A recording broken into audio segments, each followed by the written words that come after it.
نحمدہ ونصلی ونسلم علی رسولہ الکریم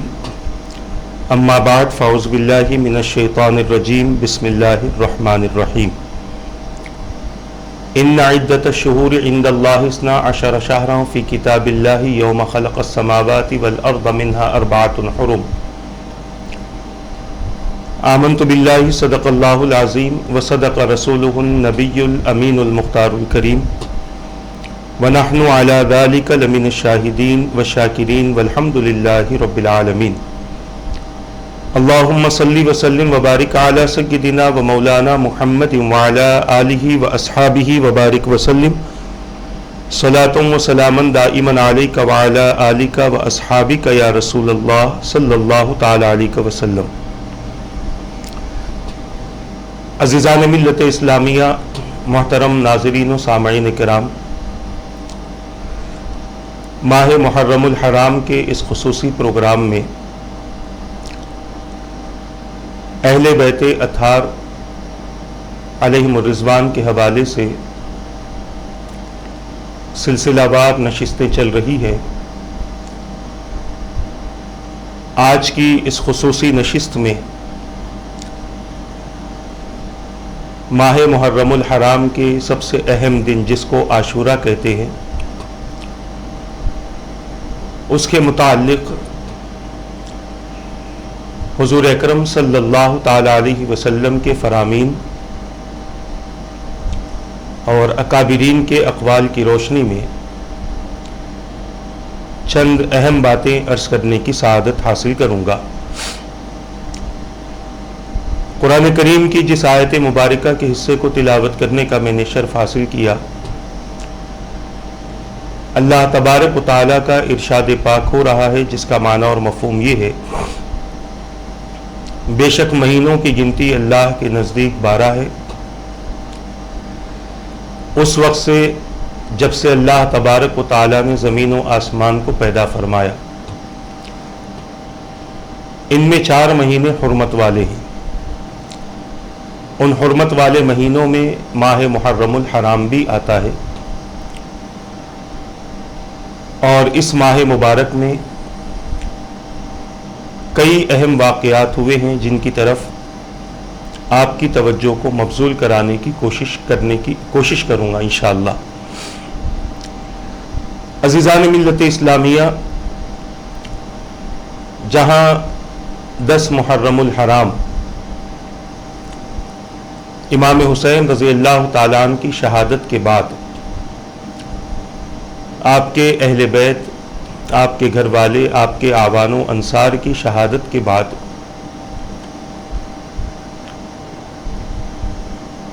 اسی عنوان سے مشہور ہوا، اس سے پہلے بھی ماہ محرم الحرام کی فضیلتیں اللہ کے رسول صلی اللہ تعالی علیہ وسلم کی فرامین سے ثابت ہے۔ اسی لیے اکابرین نے جہاں محرم الحرام کے حوالے سے شہادت کا بیان کیا، وہیں پر حضور اکرم صلی اللہ تعالی علیہ وسلم کی ان احادیث کو بھی جمع کیا جس میں رسول پاک صلی اللہ تعالی علیہ وسلم نے اس مبارک دن میں اللہ تبارک و تعالیٰ کی عبادت، اللہ تبارک و تعالیٰ کے بندوں پر رحم، ان کے ساتھ حسن سلوک، اللہ کے بندوں کو کھانا کھلانا، پانی پلانا، اور اس کے علاوہ اور بھی بہت ساری باتوں کا تذکرہ حدیث پاک میں ہمیں ملتا ہے۔ یہ اللہ تبارک و تعالیٰ کا فضل و کرم ہے کہ رب قدیر نے امت محمدیہ کو تمام امتوں پر فوقیت عطا فرمائی، فضیلت عطا فرمائی، اور ساتھ ہی ساتھ رب قدیر کا یہ بھی کرم ہے کہ پہلے امت کی عمریں طویل ہوتی تھی، انہیں عبادات کے بہت زیادہ موقع ملتے تھے، ذکر و اذکار کے لیے بہت زیادہ وقت ملتا تھا کیونکہ عمریں طویل ہوتی تھی. ان کے مقابلے میں امت محمدیہ کی عمریں تو کم ہے، مگر اللہ تبارک و تعالی نے انسان کے نیک عمل کی فضیلت میں اضافہ فرما دیا. کسی کام کے ثواب میں اللہ تبارک و تعالی نے اضافہ فرما دیا تاکہ وہ حضرات جن کی عمریں بڑی تھی، جنہیں عبادت کے کئی سال موقع ملے، سینکڑوں سال موقع ملے، امت محمدیہ عبادت میں بھی ان سے پیچھے نہ رہے. اسی لیے رب قدیر نے ہمیں شب قدر جیسی رات عطا فرمائی، شب برات جیسی رات عطا فرمائی، شب معراج جیسی رات عطا فرمائی، عرفہ جیسا دن عطا فرمایا، ایام تشریق رب قدیر نے ہمیں عطا فرمائے، اور ذکر و اذکار کرنے کا حکم دیا. اور اگر کوئی بندہ، میں اپنی زبان سے کہہ رہا ہوں، مختصر سا ذکر بھی کرتا ہے تو اللہ تبارک و تعالیٰ نے اس کے لیے ثواب بہت زیادہ رکھا ہے. یہ امت محمدیہ کی شان ہے کہ عمریں تو کم ہے، مگر اس عمر میں کیے جانے والے نیک عمل کے ثواب کو اللہ تبارک و تعالیٰ نے بہت زیادہ دینے کا وعدہ فرمایا ہے. ہم شب قدر ہی کو دیکھ لیں، ایک رات کی عبادت 84 مہینے کی عبادت کے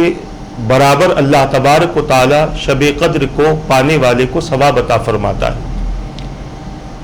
اسی طرح لیلۃ الجائزہ ہے، جمعہ کی رات ہے، ایسی بہت ساری راتیں ہیں اور ایسے بہت سارے ایام ہیں جن کو اللہ تبارک و تعالیٰ نے یہ فضیلت دے رکھی ہے کہ ان دنوں اور ان راتوں میں عبادت کرنے والا اللہ تبارک و تعالیٰ کا محبوب و مقرب بھی ہوتا ہے، اور اللہ تبارک و تعالیٰ کے بے انتہا فضل سے، بے انتہا نعمتوں سے مالا مال ہوتا ہے. عزیزان ملت اسلامیہ، جن ایام کو اللہ تبارک و تعالیٰ نے سال کے دیگر ایام پر فضیلت عطا فرمائی ہے، ان میں ایک دن عاشورہ ہے. اور اس عاشورے میں رب قدیر نے اپنے انبیاء کرام کی آزمائشوں کو ختم فرمایا. انبیاء کرام پر جو آزمائشیں ہوئی تھی وہ مکمل ہوئی، اور اس کے علاوہ اللہ تبارک و تعالی نے انجانے میں ہونے والی غلطیوں کو بھی اسی دن معاف فرمایا. حضور اکرم صلی اللہ تعالی علیہ وسلم کی احادیث اس حوالے سے ہمیں ملتی ہیں. سب سے پہلے تو یہ ذہن میں رکھ لیں کہ یوم عاشورہ میں کون سے اہم واقعات رونما ہوئے تھے. اکابرین نے اپنے اپنے طور پر اس کی تحقیق فرمائی اور ان اہم واقعات کو جمع کیا جو عاشورے کے دن ہوئے تھے. فرمایا گیا کہ سب سے پہلی زمین پر جب بارش ہوئی وہ عاشورے کا دن تھا. حضرت آدم علیہ السلام کی توبہ قبول ہوئی وہ عاشورے کا دن تھا. حضرت نوح علیہ السلام کی کشتی جودی پہاڑ پر پہنچی تو وہ عاشورے کا دن تھا. حضرت ادریس علیہ السلام کو آسمانوں پر اٹھایا گیا تو وہ عاشورے کا دن تھا. حضرت یونس علیہ السلام کی قوم نے توبہ کی تو وہ عاشورے کا دن تھا. حضرت یوسف علیہ السلام قید خانے سے باہر آئے وہ عاشورے کا دن تھا. حضرت سلیمان علیہ السلام کو بادشاہت عطا ہوئی تو وہ عاشورے کا دن تھا. حضرت عیسیٰ علیہ السلام پیدا ہوئے تو وہ بھی عاشورے کا دن تھا. اور جس دن اللہ تبارک و تعالیٰ نے فرعون کو غرق کیا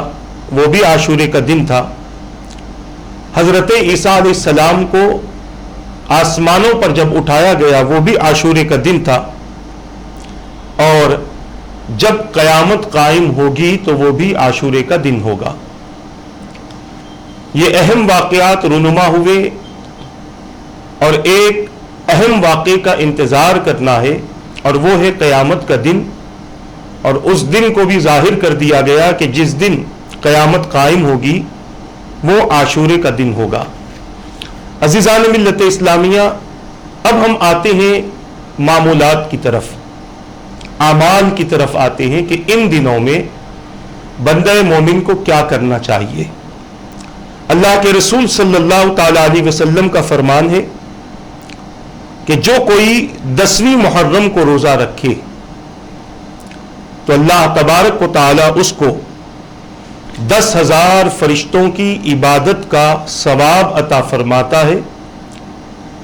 10,000 شہداء کی شہادت کا اس کو ثواب عطا فرماتا ہے، اور اس سال حج و عمرہ کرنے والوں کے برابر اسے ثواب دیا جاتا ہے۔ اور حضرت ابن عباس رضی اللہ تعالیٰ عنہما کا ایک قول ہے، آپ نے فرمایا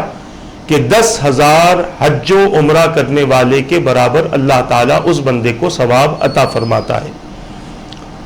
یہ روایت میں نے امام جوزی کی ایک کتاب ہے بستان الواعظین و ریاض السامعین،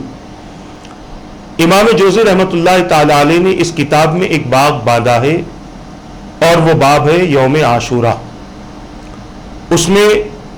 آپ نے وہ احادیثیں جمع کی ہیں،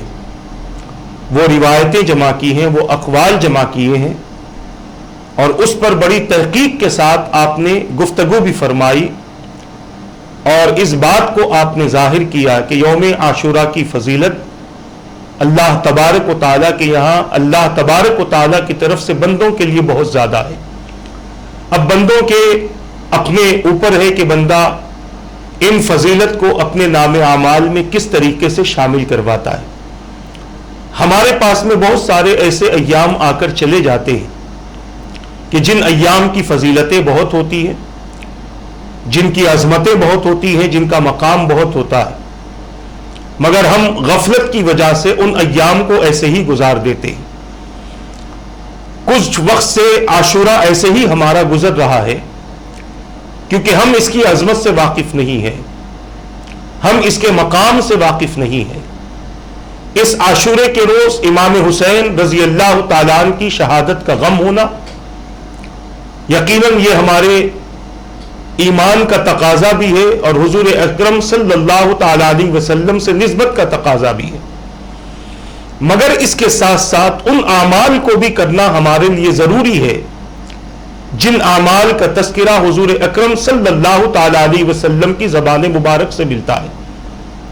بڑی ذمہ داری کے ساتھ عرض کروں کہ امام حسین رضی اللہ تعالیٰ عنہ کی شہادت کی وجہ سے ان اعمال کو بھی ہم نہیں چھوڑ سکتے جن اعمال کے کرنے کا خصوصاً اس دن اللہ کے رسول صلی اللہ تعالیٰ علیہ وسلم نے حکم دیا ہے۔ ایک عمل تو یہ ہے کہ بندہ اس دن روزہ رکھے، اور پھر ایک طریقہ یہ بھی بیان کیا گیا کہ اس دن یہودی جب حضور مدینہ شریف تشریف لائے، اس دن یہودی بہت ہی اہتمام کے ساتھ روزہ رکھتے تھے۔ سوال کیا گیا کہ تمہارے روزہ رکھنے کی وجہ کیا ہے؟ تو انہوں نے کہا اس دن اللہ تبارک و تعالیٰ نے حضرت موسیٰ علیہ السلام کو فرعون سے اور فرعونیوں سے نجات دی تھی، اس کی خوشی میں ہم روزہ رکھتے ہیں۔ میرے آقا فرماتے ہیں کہ ہم اس بات کے زیادہ حقدار ہیں کہ اس دن روزہ رکھیں۔ پھر میرے آقا نے اپنے صحابہ سے فرمایا کہ روزوں میں بھی یہودیوں کی مشابہت نہ ہو، اسی لیے ایک دن آگے یا ایک دن پیچھے کر کے ہم عاشورے کا روزہ رکھیں گے، یعنی 10 کا روزہ تو رہا جائے گا، مگر 10 کے ساتھ یا تو 9 کا روزہ ملایا جائے گا یا پھر 11 کا روزہ ملایا جائے گا۔ عزیزان ملت اسلامیہ، تو حضور اکرم صلی اللہ تعالیٰ علیہ وسلم نے اپنی امت کو روزے کے حوالے سے اس بات کی تعلیم عطا فرمائی۔ اب ایک اور روایت ہمیں ملتی ہے، اور یہ بھی امام جوزی رحمت اللہ تعالیٰ علیہ نے اپنی کتاب میں لکھا ہے۔ حضور اکرم صلی اللہ تعالیٰ علیہ وسلم نے ارشاد فرمایا کہ جس نے 10ویں محرم کو غسل کیا وہ مرض الموت کے علاوہ کسی لا علاج بیماری میں مبتلا نہیں ہوگا۔ یہ ایک تدبیر ہمیں بتائی گئی اب بعض کہیں گے ہم پابندی سے غسل کرتے ہیں پھر بھی بیمار ہوتے ہیں، تو تقدیر الگ ہے، ایک تدبیر بتائی گئی ہے کہ تمہیں اپنی زندگیوں میں بیماریوں سے محفوظ ہونا ہے، تو خلوص نیت کے ساتھ 10 محرم الحرام کو آپ غسل کریں، انشاءاللہ تبارک و تعالی اس غسل کی وجہ سے امید ہے کہ بندہ آئندہ بیماریوں سے محفوظ ہو جائے، اور ایسی بیماریوں سے جو لا علاج مرض ہے، اور اگر کوئی بیمار ہو بھی جاتا ہے تو اس مرض کا علاج موجود ہے۔ میرے آقا نے فرمایا جو لا علاج مرض ہوتا ہے وہ لا علاج مرض سے بندہ 10 محرم الحرام کے غسل کرنے کی وجہ سے محفوظ ہو جاتا ہے۔ اسی طرح ایک اور روایت ملتی ہے، فرمایا گیا اور جس نے 10ویں محرم کو اسمد سرما لگایا، یہ خاص سرما ہوتا ہے جو مدینہ پاک میں ملتا ہے، اور جس نے 10ویں محرم کو اسمد سرما لگایا اس کی آنکھیں سارا سال خراب نہیں ہوں گی۔ اور بھی رسول اکرم صلی اللہ تعالی علیہ وسلم نے اپنی امت کو اعمال کی ترغیب دی ہے،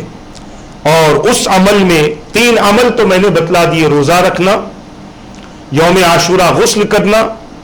یوم عاشورہ میں سرما لگانا۔ میرے آقا صلی اللہ تعالی علیہ وسلم فرماتے ہیں اور جس کسی نے یوم عاشورہ کو کسی مریض کی تیمارداری کی گویا اس نے تمام انسانوں کی تیمارداری کی، یہ ثواب اللہ تبارک و تعالیٰ اپنے بندوں کو عطا فرماتا ہے، ثواب میں اضافہ فرماتا ہے۔ اس نے ایک بندے کی تیمارداری کی ہے، ایک بندے کی عیادت کی ہے، ایک بندے کا مزاج پوچھا ہے، ایک بیمار کے گھر جا کر اس سے ملاقات کی ہے، اور مقصد صرف یہی تھا کہ میں وہ فضیلت حاصل کروں جس کا تذکرہ میرے آقا صلی اللہ تعالی علیہ وسلم نے فرمایا ہے، تو یقیناً اللہ تبارک و تعالی اس کی اس نیت کی وجہ سے اسے وہ فضیلت عطا فرما دے گا۔ اسی طرح ایک اور عمل کا تذکرہ ملتا ہے، میرے آقا صلی اللہ تعالی علیہ وسلم نے ارشاد فرمایا جس کسی نے 10ویں محرم میں پانی کا ایک گھونٹ کسی کو پلایا گویا اس نے تمام پیاسے انسانوں کو پانی پلایا۔ یہ حدیث پاک رسول اکرم صلی اللہ تعالی علیہ وسلم کے فرامین ہی میں سے ہے۔ اب آپ کہیں گے روزہ رکھنے کی بھی تعلیم دی گئی، پھر پانی پلانے کا بھی حکم دیا گیا، تو ضروری نہیں ہے کہ روزہ آپ چھوڑ دیں اور پانی نہ پلائیں۔ بہت سارے معذور ہوتے ہیں، بہت سارے مجبور ہوتے ہیں، کسی عذر شرعی کی وجہ سے روزہ نہیں رکھتے۔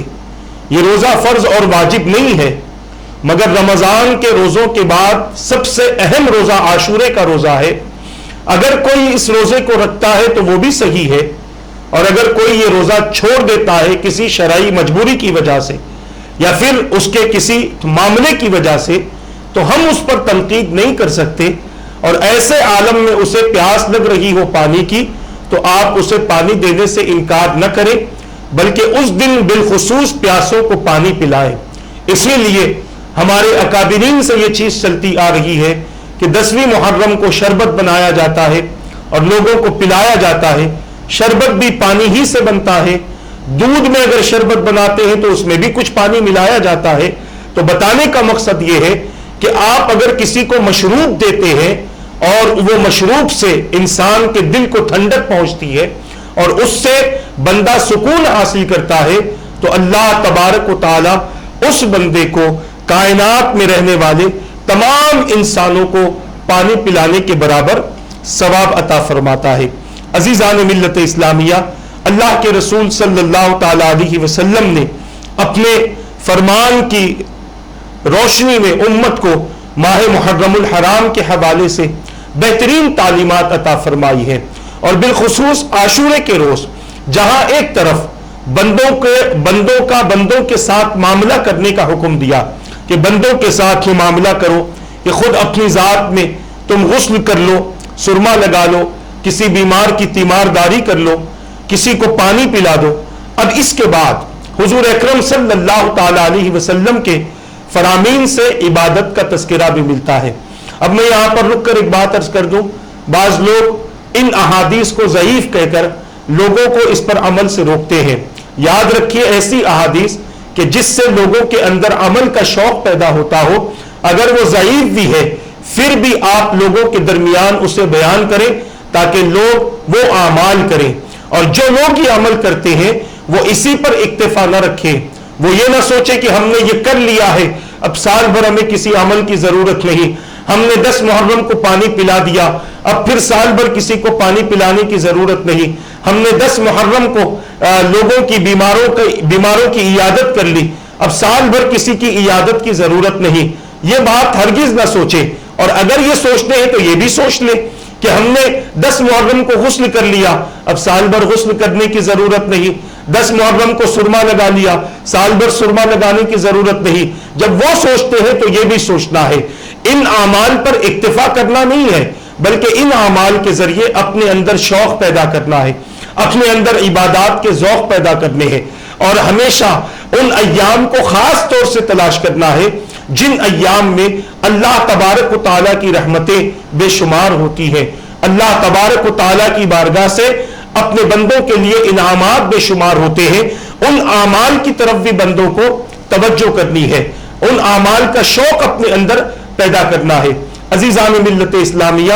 عرض کرنا یہ چاہتا ہوں کہ اللہ تبارک و تعالیٰ نے اپنے بندوں کے لیے بہت زیادہ نعمتیں اور بہت زیادہ فضیلتیں اس لیے رکھی ہیں کہ بندہ پچھلی قوم کے اعمال کو دیکھ کر اپنے اندر احساس کمتری پیدا نہ کرے، اپنے اندر کمزوری پیدا نہ کرے کہ ان لوگوں نے تو اتنے سالوں عبادت کی ہے، آپ نے عبادت نہیں کی ہے، مگر کسی دن بندہ عبادت کر لیتا ہے تو اللہ تعالیٰ اس بندے کو اتنا زیادہ ثواب عطا فرماتا ہے اور اس سے زیادہ ثواب عطا فرماتا ہے۔ لیلۃ القدر کا واقعہ بڑا مشہور ہے، حضور اکرم صلی اللہ تعالی علیہ وسلم نے ایک عابد کا تذکرہ فرمایا بنی اسرائیل سے، جس نے 1000 مہینے تک اس انداز کی عبادت کی تھی کہ اس نے دن میں روزہ رکھا، رات میں عبادت کی، قیام کیا۔ اللہ کے رسول نے جب یہ بیان فرمایا تو صحابہ کے دل میں ایک قسم کا شوق پیدا ہوا، مگر یہ بھی خیال پیدا ہوا کہ 1000 مہینے ہماری عمر تو ہوتی نہیں ہے، پھر ہمیں اتنا بڑا موقع عبادت کا کہاں سے ملے گا؟ تو اللہ تبارک و تعالیٰ نے ارشاد فرما دیا، لیلۃ القدر خیر من الف شہر،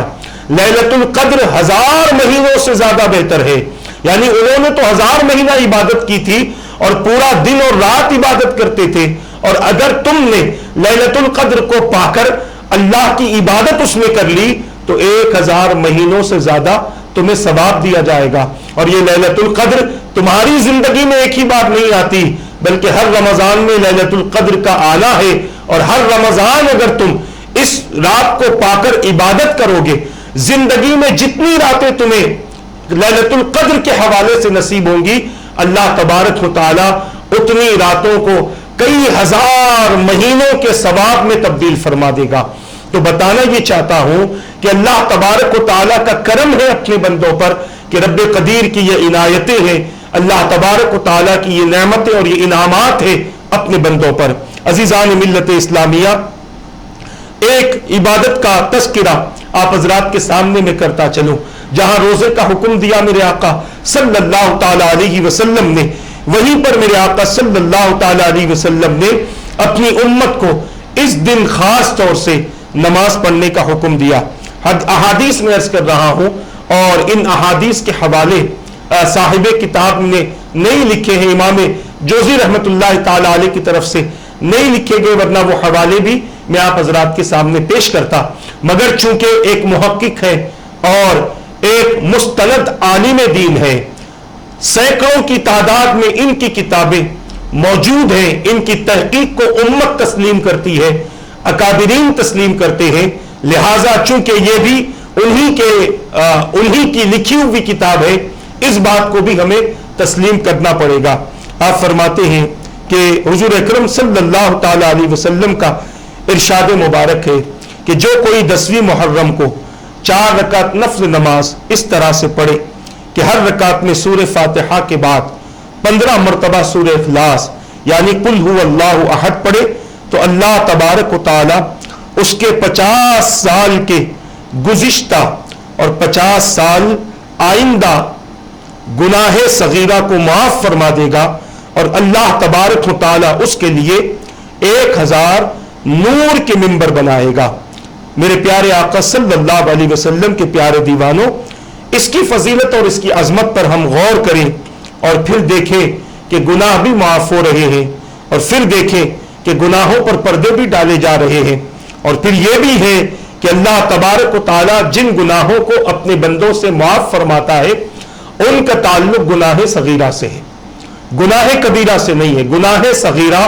کسی نیک عمل سے معاف کر دیے جاتے ہیں، گناہ کبیرہ بغیر توبہ کے معاف نہیں ہوتے۔ اور گناہ کبیرہ یہ ہے کہ کوئی بندہ حرام کام کرتا ہو، کوئی بندہ ناجائز کام کرتا ہو، جن چیزوں سے سختی سے اللہ نے منع فرما دیا وہ کام جو بندہ کرتا ہو، جب تک کہ وہ اللہ تبارک و تعالیٰ کی بارگاہ میں توبہ نہیں کرے گا اس کے اس گناہ کو معاف نہیں کیا جائے گا۔ اور گناہ کبیرہ میں بعض گناہ وہ ہیں جن کا تعلق بندوں سے ہوتا ہے، جیسے ماں باپ کی نافرمانی ہے، آل اولاد کے حقوق ادا نہ کرنا ہے، اپنے بچوں کو مارنا اور بلا وجہ پیٹنا ہے، اور اسی طریقے سے اپنے پڑوسیوں کو تکلیف دینا ہے، اسی طرح سے اپنے رشتہ داروں سے رشتہ داریوں کو توڑنا ہے، اور اپنے پڑوسیوں سے یا پھر کہیں پر کسی یتیم کا مال چھین لینا ہے، کسی مسکین پر ظلم کرنا ہے، کسی کی زمین پر ناجائز قبضے کر لینا ہے، اور اس طریقے سے اور بھی بہت ساری باتیں حقوق العباد کے زمرے میں آتی ہے۔ تو اس کا بھی خیال رکھا جائے، اور اس کی بھی معافی اس وقت تک نہیں ہو سکتی جب تک کہ بندہ توبہ کے ساتھ ساتھ اللہ کے ان بندوں سے معافی نہ مانگ لے جس کے ساتھ میں اس نے بدسلوکی کی ہے، جس کے ساتھ میں اس نے ظلم کیا ہے، جس کے ساتھ میں اس نے غلط اخلاق سے پیش آنے کی کوشش کی ہے، اور جس کی اس نے بے عزتی کی ہے۔ اس طرح سے جب تک وہ ان لوگوں سے معافی نہ مانگ لے اس وقت تک اسے معاف نہیں کیا جا سکتا۔ بعض لوگ یہ سمجھتے ہیں کہ یہ کر لیں ہم آزاد ہو جائیں گے، یہ کر لیں ہم بچ جائیں گے۔ عزیزان ملت اسلامیہ، یہ عمل کی ترغیب دلانے کے لیے اتنے ثواب کا تذکرہ کیا جاتا ہے، اور جہاں پر یہ باتیں ہمیں ملتی ہیں، جہاں پر یہ چیز ہمیں ملتی ہے کہ اللہ کے رسول صلی اللہ علیہ وسلم نے اس عمل سے گناہوں کی معافی کا تذکرہ فرمایا ہے، تو وہاں پر بندوں کو یہ بات سمجھنا لازمی اور ضروری ہے، اور اس بات پر یقین کرنا ضروری ہے کہ یہ اس وقت ہے جب بندے کے جسم پر صرف گناہ صغیرہ ہو، اس کے نام اعمال میں صرف گناہ صغیرہ ہو۔ گناہ صغیرہ وہ ہے کہ جس سے بندہ بہت کم بچتا ہے۔ انسان سے گناہ صغیرہ ہوتے رہتے ہیں، مگر ان کی معافی کے لیے اللہ تبارک و تعالیٰ نے نماز جیسی عظیم عبادت کو رکھا ہے، قرآن کریم کی تلاوت کو رکھا ہے، اور حضور اکرم صلی اللہ علیہ وسلم کے وہ فرامین کہ تم مصافحہ کرو، تم کسی کی تیمارداری کرو، تم کسی کو کھانا کھلاؤ، تم کسی کو صدقہ دو، تم کسی کے مقاصد کو پورا کرو، کسی کی پریشانی کو دور کرو، تو اس کی وجہ سے بندے کے گناہ صغیرہ معاف کر دیے جاتے ہیں۔ مگر گناہ کبیرہ کی معافی کے لیے توبہ و استغفار ضروری ہے، اور اس انداز سے توبہ و استغفار ہو کہ مولا یہ جو گناہ سے میں معافی مانگ رہا ہوں آئندہ کبھی ایسا گناہ نہیں کروں گا، اور اس کے بعد اگر غلطی سے بھی بندے سے وہ گناہ ہو جاتا ہے تب بھی اللہ تبارک و تعالی اس بندے کے گناہ کو اور اس بندے کی خطا کو معاف فرما دیتا ہے۔ میرے پیارے آقا صلی اللہ تعالی علیہ وسلم کے پیارے دیوانوں، اسی طرح ایک روایت ملتی ہے حضرت موسیٰ علیہ السلام کے تعلق سے کہ آپ نے فرمایا، توریت میں لکھا ہوا ہے جس نے 10ویں محرم کو روزہ رکھا گویا اس نے پورا سال روزہ رکھا، اور جس نے ایک فقیر کو صدقہ دیا گویا اس نے تمام فقراء کو مالا مال کر دیا، اور جس نے کسی ایک ننگے بدن کو کپڑے پہنائے اس نے تمام انسانوں کی پردہ پوشی کی، اور جس کسی نے اس دن کسی یتیم کے سر پر دست شفقت پھیرا تو اللہ تعالیٰ اس کے ہر بال کے بدلے جنت میں اس کے لیے ایک درخت لگوائے گا، اور جو کوئی اس دن کسی گمراہ کو راستہ دکھائے گا تو اللہ تعالیٰ اس کی قبر کا اندھیرا دور فرما دے گا اور اس کے دل کو نور ایمان سے بھر دے گا، اور جو کوئی اس دن غصہ پی جائے گا تو اللہ تعالیٰ کی رضا پر راضی رہنے والوں میں اس کا نام لکھا جائے گا، اور جو کوئی اس دن کسی جنازے میں شریک ہوا تو اس کے ہر قدم کے بدلے میں جنت میں ایک درجہ بلند کیا جائے گا، اور جو کوئی اپنی چاہت کو قربان کر کے اپنے حصے کا کھانا اپنے مسلمان بھائی کو کھلائے گا تو ملک الموت اس کی اس وقت تک روح قبض نہیں کریں گے جب تک کہ وہ جنتی کھانا نہیں کھا لے گا. اور جو کوئی اس دن غسل کرے گا تو وہ گناہوں سے پاک ہو جائے گا. اور جو کوئی 10ویں محرم کی رات یا دن کو قرآن پاک کی ایک آیت بھی پڑھے گا تو اللہ تعالیٰ اسے حضرت ادریس علیہ نبی کی نا وعلیہم الصلاۃ والتسلیم کی عبادت جتنا ثواب عطا فرمائے گا. اور جس کسی نے شب عاشورہ میں عبادت کی گویا اس نے مقرب فرشتوں کے ساتھ اللہ تعالیٰ کی عبادت کی. اور جو کوئی 10ویں محرم کی رات یا دن کو خوف خدا کی وجہ سے رویا تو اللہ تعالیٰ سے ڈرنے والوں میں اس کا نام لکھا جائے گا. اور جو کوئی کسی عالم کے پاس اس دن مسئلہ سننے کے لیے یا پوچھنے کے لیے آیا اسے مہاجرین جیسا ثواب دیا جائے گا. اللہ تعالیٰ اس کے لیے جنت واجب کر دے گا. اور 2 فرشتے آئندہ سال یوم عاشورہ تک اس کے لیے نیکیاں لکھتے رہیں گے. اور جو شخص ثواب کی نیت سے 10ویں محرم کا روزہ رکھے گا تو اللہ تعالیٰ اس کے لیے 1,00,000 فرشتے مقرر فرما دے گا جو کہ اس کے لیے بخشش کی دعائیں قیامت تک مانگتے رہیں گے. اور جس کسی نے یوم عاشورہ کے روزے کی نیت کی لیکن غلطی سے کچھ کھا لیا تو اسے چاہیے کہ باقی دن کھانے پینے سے رک جائے تو اللہ تبارک و تعالیٰ اسے روزہ رکھنے کا برابر ثواب عطا فرمائے گا انشاءاللہ. اب آپ اندازہ کریں عاشورے کے دن اللہ تبارک و تعالیٰ نے کیا فضیلت عطا فرمائی ہے. اور اس کی فضیلت توریت میں بھی ہے اور حضرت موسیٰ علیہ السلام کا یہ فرمان توریت کے ذریعے ہم تک ملتا ہے. اور اس روایت کو بھی امام جوزی رحمۃ اللہ تعالی علیہ نے بستان الواعظین و ریاض السامعین میں نقل فرمایا ہے. اسی طرح حضور اکرم صلی اللہ تعالی علیہ وسلم نے اور ترغیب اپنی امت کو عطا فرمائی. ارشاد فرمایا حدیث پاک کا معنی اور مفہوم ہے کہ جو آدمی اس دن میں 1 درہم خرچ کرے گا اللہ تعالیٰ اس کے بدلے 700 درہم عطا فرمائے گا. اور ہر وہ درہم جو اس دن میں اللہ تعالیٰ کی رضا کے لیے خرچ کیا جائے وہ 7 زمینوں اور 7 آسمانوں میں میزان میں زیادہ وزنی ہوگا. یعنی زمینوں اور آسمان سے میزان میں زیادہ وزنی ہوگا. اس کا وزن زیادہ ہوگا, زمین و آسمان کا وزن کم ہو جائے گا. اپنی اولاد پر خرچ کرنے کا بھی حکم دیا گیا. میرے آقا فرماتے ہیں شب عاشور اور یوم عاشور میں اپنے گھر والوں کے ساتھ اس نے سلوک کرو, اپنے ہاتھ کشادہ رکھو اور ہر اس چیز میں جو جائز اور پاکیزہ ہے. جو کوئی تندرست ہو اس کو چاہیے کہ اپنے رشتہ داروں کے ساتھ حسن اخلاق سے پیش آئے. جس کسی نے اس پر ظلم کیا ہے اسے معاف کر دے. یہ اللہ کے رسول صلی اللہ تعالی علیہ وسلم کا فرمان مبارک ہے. میرے پیارے آقا صلی اللہ تعالی علیہ وسلم کے پیارے دیوانوں, اسی طرح کئی احادیث اس حوالے سے ملتی ہیں. یوم عاشورہ کے روز کئی اہم واقعات اللہ تبارک و تعالی کے بندوں کے ہوئے ہیں اور اللہ تبارک و تعالی نے ان چیزوں کے ذریعے یا تو اپنے بندوں کے درجات کو اور بالخصوص انبیاء کے درجات کو رب نے بلند فرمایا ہے, یا پھر اللہ تبارک و تعالی نے ان کی جو غلطیاں ان سے انجانے میں ہوئی تھی اس کو معاف فرمایا ہے. عزیزان ملت اسلامیہ, ایک روایت ملتی ہے حضرت وہاب ابن منبع رحمت اللہ تعالی علیہ فرماتے ہیں یوم عاشورہ کے فضائل میں لکھتے ہیں کہ اللہ تعالیٰ نے حضرت آدم علیہ السلام کو جنت میں سکونت عطا فرمائی, انہیں عزت شان و شوکت کی ایک انگوٹی بھی عطا فرمائی اور فرمایا اے آدم یہ میرے عہد و پیمان کی انگوٹی ہے, جب تم میرا وعدہ بھول جاؤ گے تو میں اسے اتار لوں گا. یہ بات طے تھی کہ حضرت آدم علیہ السلام کے ساتھ میں کیا ہونا ہے. یہ سارے واقعات قرآن کریم میں موجود ہے. پھر اپنے نبیوں میں سے اس نبی کو پہناؤں گا جو میرا وعدہ نہیں بھولے گا, اسے میں تمہارا خلیفہ بناؤں گا. آدم علیہ السلام نے عرض کیا میرے رب وہ کون ہوگا جسے تو میرا خلیفہ بنائے گا؟ اللہ تعالیٰ نے فرمایا تمہاری اولاد میں سے سلیمان علیہ السلام, انہیں میں تکبر سے محفوظ رکھوں گا اور ان لوگوں کے لیے نمونہ بناؤں گا جو زمین میں بادشاہ ہوں گے. آدم علیہ السلام نے وہ انگوٹی پہن لی, اس کی چمک سے جنتی درخت چمکتے تھے.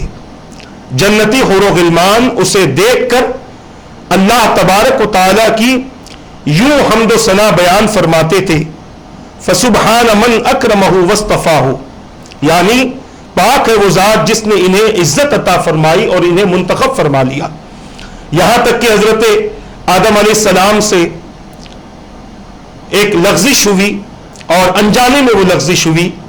وہ انگوٹھی ان کے ہاتھ سے غائب ہو گئی، عرش الہی کے ستون سے لٹک گئی. اللہ تعالیٰ نے اس انگوٹھی سے فرمایا تو میری حفاظت میں رہے، ان قریب میں تجھے اس کے سپرد کروں گا جسے میں نے غرور و تکبر سے محفوظ رکھا ہے، اسے ایسی بادشاہی عطا کروں گا کہ اس کے بعد کسی کو ایسی بادشاہی نہیں ملے گی. پھر جب حضرت سلیمان علیہ السلام کو تخت و تاج اور خلافت سے اللہ تبارک و تعالیٰ نے نوازنا چاہا تو یہ جمعہ کا دن تھا اور 10ویں محرم کی صبح تھی. سلیمان علیہ السلام محراب میں کھڑے ہو کر نماز ادا فرما رہے تھے. آپ کے پیچھے علماء، فقہا اور قاضی حضرات موجود تھے. یہ قاضی نکاح پڑھانے والے نہیں، ججز جس کو جج کہتے ہیں. اہل تورات اور اہل زبور کا جمع غفیر تھا. حضرت سلیمان علیہ السلام زبور کی تلاوت فرما رہے تھے، پرندوں نے ان پر سایہ کیا ہوا تھا. اسی دوران حضرت جبرائیل علیہ السلام نے آواز دے کر کہا اے سلیمان علیہ السلام، یہ اللہ کی طرف سے انگوٹھی ہے، یہ آپ کے لیے تحفہ ہے، اس کے ساتھ مہر لگائیں. اس پر حضرت سلیمان علیہ السلام نے اللہ تعالیٰ کے لیے صبح سے لے کر شام تک سجدہ فرمایا. آپ کے ساتھ آپ کے تمام مقتدیوں نے بھی سجدہ شکر ادا کیا، یہاں تک کہ جب آپ نے سجدے سے سر اٹھایا اور اپنی کرسی پر بیٹھ کر لوگوں کی طرف متوجہ ہوئے انگوٹھی کو بلند کیا تو وہ ایسی چمک رہی تھی جیسے بجلی چمکتی ہے. انہوں نے فرمایا اللہ تعالیٰ نے اس انگوٹھی میں میرے لیے میری عزت، بادشاہی اور اپنے زمانے کے تمام لوگوں پر مرتبہ عطا فرمایا. آپ نے فرمایا اس انگوٹھی کو وہی ہاتھ لگا سکتا ہے جو متقی ہے، پرہیزگار ہے، ظاہر و باطن کا پاکیزہ ہو اور امانت دار ہو، کیونکہ اس کی ایک طرف آیت الکرسی لکھی ہوئی تھی، دوسری طرف لا الہ الا اللہ محمد الرسول اللہ خاتم الانبیاء. اس کے اوپر چوڑائی میں لکھا ہوا تھا انا اللہ لم ازل، اور دوسری جانب لکھا تھا انا اللہ الحی القیوم انا اللہ العزیز وعزیز من البستہ ایاہ او کما قال. عزیزان ملت اسلامیہ، یہ روایت حضرت وہاب ابن منبع رحمت اللہ تعالی علیہ نے نقل فرمائی اور آپ سے محدثین نے اس روایت کو نقل فرمایا ہے. اس ماہ مبارک میں اور بالخصوص عاشورے کے موقع پر بندوں کو چاہیے کہ وہ زیادہ سے زیادہ اللہ تبارک و تعالیٰ کی بارگاہ میں صدقہ و خیرات کرتا رہے اور جس قدر ہو سکے اللہ تبارک و تعالیٰ کی محبت میں کوشش کرتا رہے اور زیادہ سے زیادہ لوگوں کو کھانا کھلانے کی کوشش کرتا رہے. ایک اور روایت اس حوالے سے ملتی ہے، ویسے تو باتیں تو بہت زیادہ ہیں مگر آخری باتوں کی طرف آؤں اور اپنی گفتگو کو کما حقہ مکمل کرنے کی کوشش کروں. فرمایا گیا ایک قیدی کافروں کی قید میں تھا اور وہ اسے سخت قسم کی سزائیں دے رہے تھے. جب عاشورے کا دن آیا اس نے دعا مانگی اے اللہ اس دن کی برکت کی وجہ سے مجھے ان ظالموں سے رہائی عطا فرما. اللہ تعالیٰ نے ان کافروں کو غافل کر دیا، وہ قیدی ان کی قید سے چھوٹ کر بھاگ گیا. جب کافروں کو پتا چلا تو انہوں نے گھوڑ سواروں کو اسے پکڑنے کے لیے دوڑایا. قیدی نے دیکھا جب اسے پکڑا جائے گا تو اس نے پھر دعا فرمائی کہ اے اللہ اس دن کی حرمت کی وجہ سے تو مجھے ان سے محفوظ رکھ. اللہ نے کافروں کو اندھا فرما دیا اور اسے نجات دے دی. اس کے پاس کھانے پینے کے لیے کچھ نہ تھا، اس نے روزہ رکھا، افطاری کے وقت بھی اس کے پاس کچھ نہ تھا، وہ اسی طرح پانی پی کر بھوکا سو گیا. رات کو ایک فرشتہ آیا، اس نے اسے ایسا کھانا کھلایا کہ اس کے بعد 20 سال تک اسے کھانے پینے کی طلب محسوس نہ ہوئی. یہ عاشورے کے دن کی دعا ہے اور یہ اس کی برکت ہے. آخری بات میں آپ کے سامنے عرض کر دوں، ایک شخص 10ویں محرم کو بازار میں گھوم رہا تھا. اس نے کسی تلاوت کرنے والے سے قرآن کی یہ آیت سنی من ذا الذی یقرض اللہ قرضا حسنا فیضاعفہ لہ ولہ اجر کریم او کما قال. اس کا معنی ہے کون ہے جو اللہ تعالیٰ کو قرض دے اچھا قرض تو وہ اس کے لیے دوگنا کرے اور اس کو عزت کا ثواب ہے. اس شخص نے فقیر کو 10 درہم خیرات کیے. یہ عاشورے کے دن کی بات کر رہا ہوں. فقیر کو 10 درہم خیرات کیے. جب دوسرا سال آیا تو اس نے بازار میں دیکھا کہ ایک شخص خیرات بانٹ رہا ہے.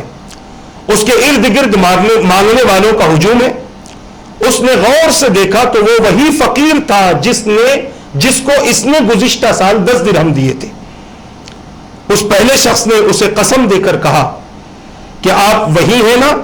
جسے گزشتہ سال میں نے 10 درہم دیے تھے؟ اس نے کہا ہاں میں وہی ہوں. اس سال خیرات کرنے والے نے یعنی اس شخص نے اس فقیر سے پوچھا آپ فقیر اور تنگدست نہیں تھے؟ اس نے جواب دیا ہاں. پھر اس شخص نے سوال کیا پھر آپ ایک سال میں اتنے امیر کیسے ہو گئے؟ اس نے کہا جس دن تمہیں مجھے 10 درہم دیے تھے وہ عاشورے کا دن تھا. میں اس دن یقیناً تنگدست تھا لیکن میں نے ان 10 درہموں میں سے ایک بھی درہم اپنے پاس میں نہیں رکھا، سب کا سب اللہ کی راہ میں خرچ کر دیا. اللہ تعالیٰ نے میرے اس حسن نیت کی وجہ سے اور عاشورے کی وجہ سے میرے مال میں برکت پیدا فرما دی، جس کی وجہ سے آج میں اپنے مال کی تقسیم کر رہا ہوں. اور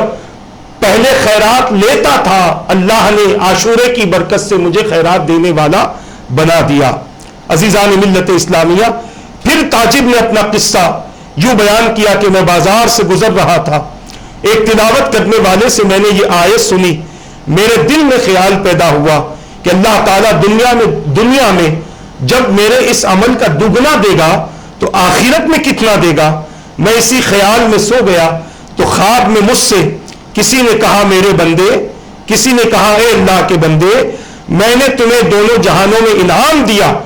دنیا میں دگنی دولت عطا فرمائی ہے اور آخرت کا انعام تیرے لیے جنت ہے. یہ عاشورے کے دن کوئی اگر خیرات کرتا ہے، صدقہ کرتا ہے تو اللہ تبارک و تعالی اس کو یہ ثواب عطا فرماتا ہے. عزیزان ملت اسلامیہ، اسی طرح عاشورے کا دن یہ تو فضیلتیں وہ ہیں جو حضور اکرم صلی اللہ تعالی علیہ وسلم نے بیان فرمائی ہے. اس کے ساتھ ساتھ عاشورے کا دن بڑا مشہور ہے اور بڑا مشہور رہے گا امام حسین رضی اللہ تعالیٰ عنہ کی شہادت کی وجہ سے